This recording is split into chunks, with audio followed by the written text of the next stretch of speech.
Եվ Գաֆէսյանի տարածքն է, ինչքան գտնում եք դեռ նկարահանման, ասում են սա մասնավոր տարածք է, իրավունք չունի։ Հաստատ իրանցից վերցնելու է, ինչ արվում։ Գաֆէսյան հիմնադրամը ամբողջությամբ մոտարապես 2 տարի առաջ արդեն իսկ բոլոր տարածքները տվել է Երևանի քաղաքապետարանին, վերադարձրել է Երևանի քաղաքապետարանին, որպեսզի մենք կազմակերպենք այդ անավարտ տարածքի հենց վերակառուցման ծրագիրը, որը հենց այսօր հաստատվեց։ 4.6 հեկտարը, երբ որ նայում ենք ուղիղ Կասկադին, աջ հատվածում է գտնվում։ Չէ, ազատ տարածք։ Այո։ Պարոն Աբինյան, այսօր դեպքում ինչ էր տեղի ունեցել, թե նորովատներ շրջանառում, որ կես ժամ գնացքը կանգնել գնացքներից մեկը արգելակման համակարգի հետ կապված որոշակի խնդիր է արձանագրել եւ այդ գնացքի դանդաղեցման պատճառով 14 րոպե, եթե չեմ սխալվում, ունեցել ենք խնդիր մետրոպոլիտենում, բայց արդեն իսկ գնացքը վերանորոգման է եւ խնդիրը լուծված է։ Եվ պարոն Աբինյան, ընդհանուր տրանսպորտի բարեփոխումների հետ կապված ինչ կասեք, ասում են, որ տրոլեյբուսներ, ավտոբուսները բերելու ինչ եղավ, գործընթացը կանգնած է։ Գործընթացը բացարձակապես կանգնած չէ, վերջին 3 տարվա ընթացքում ահռելի ծավալի ավտոբուսներ եւ տրոլեյբուսներ ենք ներմուծել, ու ասեմ ավելին, այսօր հենց հիմա Երևանի ավականու նիստում քննարկվում է եւս 45 տրոլեյբուսների ֆինանսավորման հարցը բյուջեում նախատեսելու, եւ այդ ֆինանսավորումը տրված է կառավարության կողմից անձամբ վարչապետի հանձնարարականով։ Եվ ասում են ինչու այդ հարկերը հավաքում են դրանից չնայած կառավարության բյուջեից են տալիս, Այո, վստահորեն կարող եմ, իրականում վերջերս իրականացված հետազոտությունների արդյունքում մենք արձանագրել ենք, որ հենց Երևան քաղաքը փաստացի պետական բյուջեի ֆինանսավորման տեսանկյունից թեր ֆինանսավորվողն է եւ այս պայմանությամբ ակտիվ քննարկումներ են գնում ընդհանուր բոլոր եւ սա միայն Երևանին իհարկե չի վերաբերվում, բայց Երևանին առանձնահատուկ կերպով ֆինանսական առումով Երևանը ինքը իր սեփական եկամուտները վերջին 3 տարիների ընթացքում փաստացի եռապատկել է, իսկ շարունակաբար կառավարության կողմից տրվող ֆինանսավորումը, պլանավորված տրվող ֆինանսավորումը նվազել է եւ նմանատիպ որոշումներով կարծում եմ նաեւ որոշակի բալանսավորում է իրականացվում, մինչեւ որ ինստիտուցիոնալ ավարտական լուծումներն ունենալը։ Եվ պարոն Աբինյան, Երևանի երևակայության համակարգը որքան գումար է ծախսել, կարող եք Երևանի Երևանի համար կարծում եմ մենք ծախսել ենք մոտավորապես թիվը հստակ չեմ կարողանա ասել, բայց մոտավորապես նախորդ տարվա թվերից մի փոքր ավելին գումար եւ երբ որ ամբողջացնենք ամբողջ բացվածքով կտրամադրենք բոլոր լրատվականներին։ Եվ լուծույթների մասին, եթե հնարավոր է նվարաշենի աղբավայրում նոր վերամշակման գործան բարբերաբար հայտարարվում է, բայց այդպես է լուծույթը չի հայտարարվում ու մասնագետները մտածում են հայտնում, որ ամեն դեպքում հնարավոր չի գործարկել տեսակավորման գործարան, երբ առաջնահերթ տեսակավորում չի եղել, ձևականի քանի աղբավայր կան տարբեր գործներում, բայց դրանք բավական չէ, մարդկանց Շատ լավ, Նուբարաշենի աղբավայրի վերաբերյալ երբ խոսում ենք, ամենաառաջին արձանագրումը, որ պետք է անենք, Երևան քաղաքը ունի այդ խնդիրը արդեն իսկ 75 տարի։ Այսինքն 75 տարվա խնդրի լուծման մասին ես վստահ եմ նույնիսկ խորհրդային միության տարիներին ինչ որ խոսակցություններ եղել են, որ ինչ որ լուծումներ պետքա գտնենք եւ փնտրենք եւ գտնենք, բայց չեն արվել։ Մենք ինչ ենք անում հիմա։ Մենք զուգահեռ 3 ուղղությամբ ենք շարժվում։ Առաջին ուղղությունը մենք հայտարարում ենք երկփուլ մրցույթ, որի տրամաբանությունը ասում է հետեւյալը. հարգելի ընկերություններ, ովքեր որ ունեն փորձառություն աղբի վերամշակման գործարան կառուցելու կառավարելու մեջ, տվեք ձեր առաջարկները առաջին փուլի համար, որից հետո կամբողջացնենք եւ կդնենք երկրորդ փուլի ավարտական վերամշակման գործարանի մրցույթը։ Երկրորդ process-ը, որ իրականացնում ենք, տարածքային կառավարման նախարարության հետ ընդհանուր ֆորմատով միջազգային ֆինանսական մեր գործընկերների հետ փորձում ենք ճանապարհ գտնել կրկին նույն նպատակի համար եւ մենք շեշտել ենք որ ճանապարհով որ ավելի արագ եւ արդյունավետ կհասնենք լուծմանը մենք այդ ճանապարհով էլ գնալու ենք եւ երրորդ խնդիրը որը դրվել է նաեւ գործընկերների առջեւ այն է որ Նուբարաշենի աղբավայրի եղած աղբավայրի որոշակի այսպես ասած վերամշակման նախնական վերամշակման process-ի հետ կապված նոր ծրագիր պետք է ներկայացնենք Պարոն Աբինյան, երբ դուք իրավապահներուն եք զինվել հետ կապված, ինչ կարող եք ասել, ով է դիտավորյալը։ Ես գիտեմ, որ process-ը ընթանում, տարբեր մարդիկ հարցաքննվել են, ուզում եմ ասել նաև շատ կարևոր է արձանագրել, թե ինչն է հիմք հանդիսացել այդ հայտարարության համար 3 process-ը տեղի ունեցել։ Առաջինը աղբավայրի կառավարումը մեկ մասնավոր ընկերությունից քաղաքապետարանը չեղարկել է այդ կառավարման բանը, պայմանագիրը եւ վերցրել է կառավարումը իր ձեռքը։ Երկրորդ,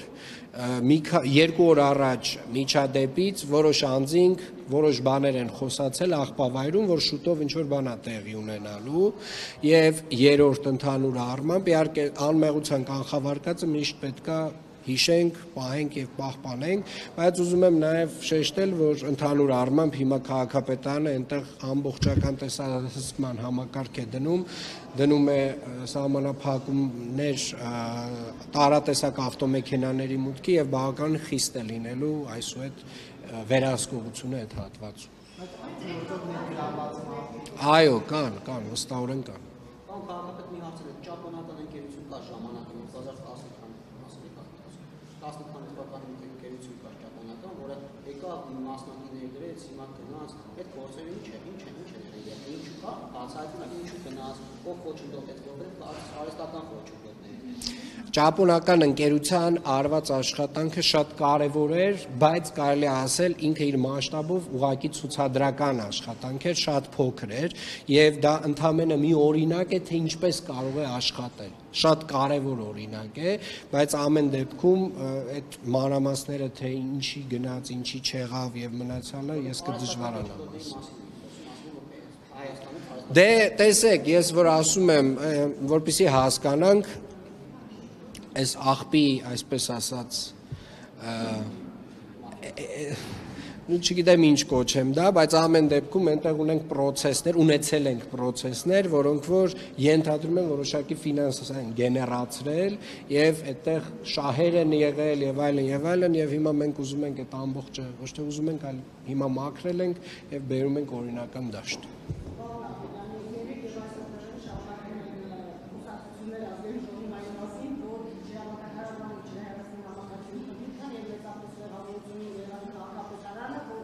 Երևանի քաղաքապետարանը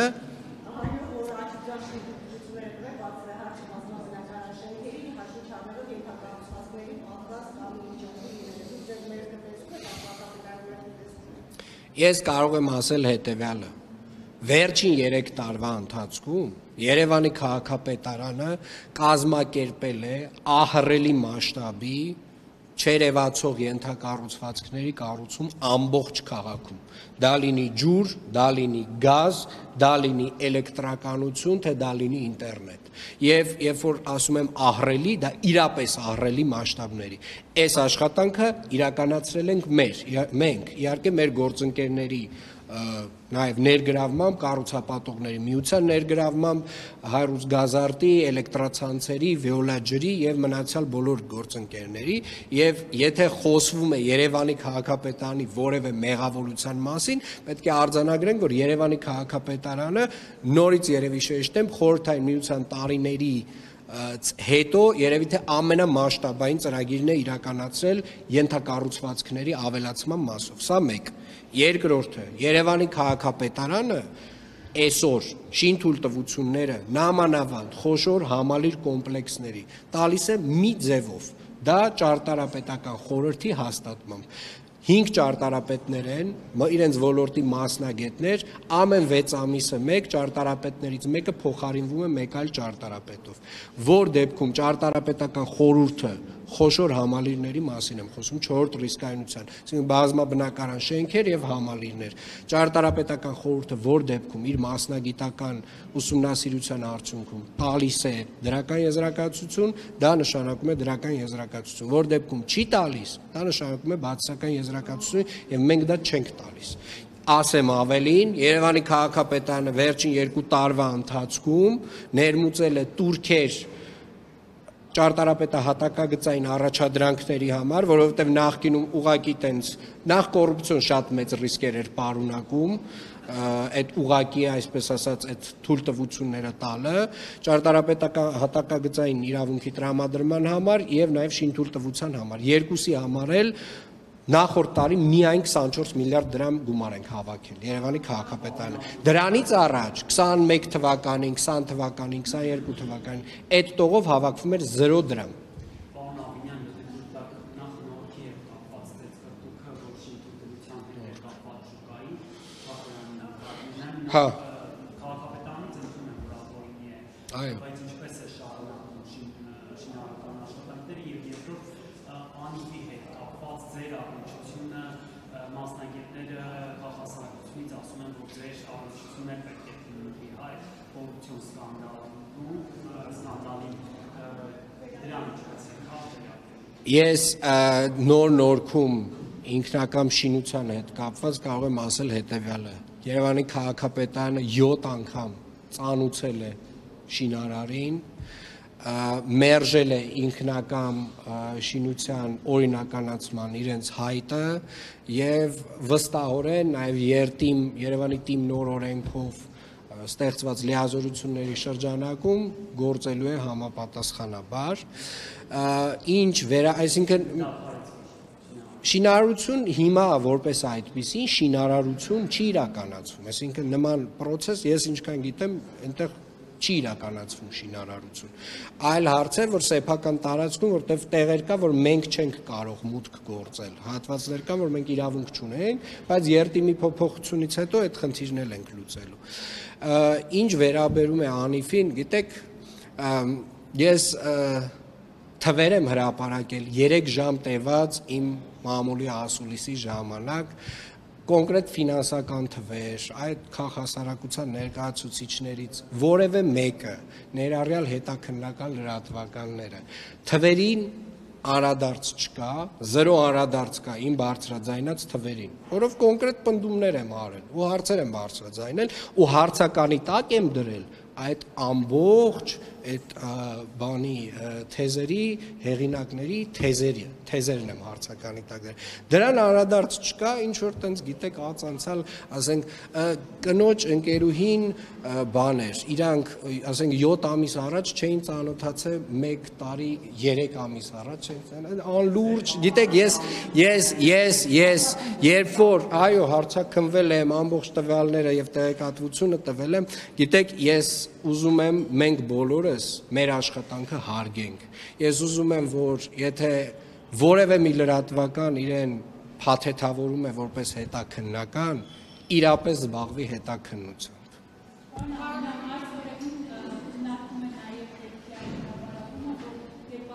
Ես արդեն ասացի, էլի մոտավորապես իմ վերաբերմունքը կարակ չմեջ բերեք, հա, հլը ասեք, հլը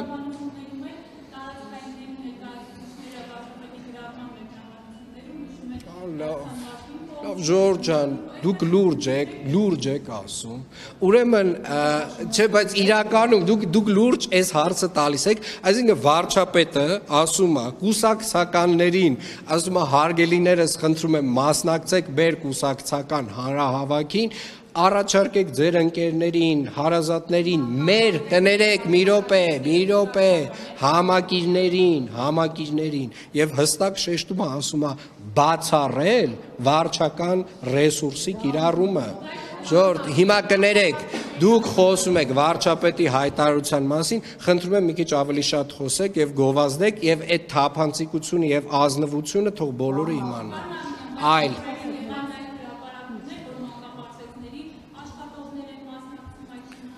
Տեսեք, յուրաքանչյուր դեպքում, յուրաքանչյուր մարդ, ես բացառում եմ, որ իմ ենթակաները վարչապետի կոչը կամ որևէ մեկը, մենք այդ վարչական ռեսուրս կիրառելու լինեինք, այդ ընտրությունների ժամանակ կկիրառեինք, էլի։ Պարոն Ավինյան, Շենգավիթի նախկին արդեն քաղաքապետ Ռազմիկ Մկրտչյանի հետ դուք խոսակցություն ունեցել եք եւ արդյոք դուք եք իրեն ողջորել, որ քաղաքացիական պայմանագրից հեռանա եւ ընդհանրապես Տիգրան Մակայանին ենթադրաբար ծեծի ենթարկելու վերաբերյալ հետ խոսել եք եւ այս նորանշանակ քաղաքապետը ինչով է արժանացել Շենգավիթի քաղաքապետ նշանակվել Տիգրան Գաբրիելյանի մասնակցով, որովհետեւ ինքը Շենգավիթ վարչական շրջանից չէ եւ նաեւ բնակիչների դժգոհություններ ունի։ Տեսեք, ես իրականում առհասարակ առաջնորդվում եմ մարդու արդյունքի եւ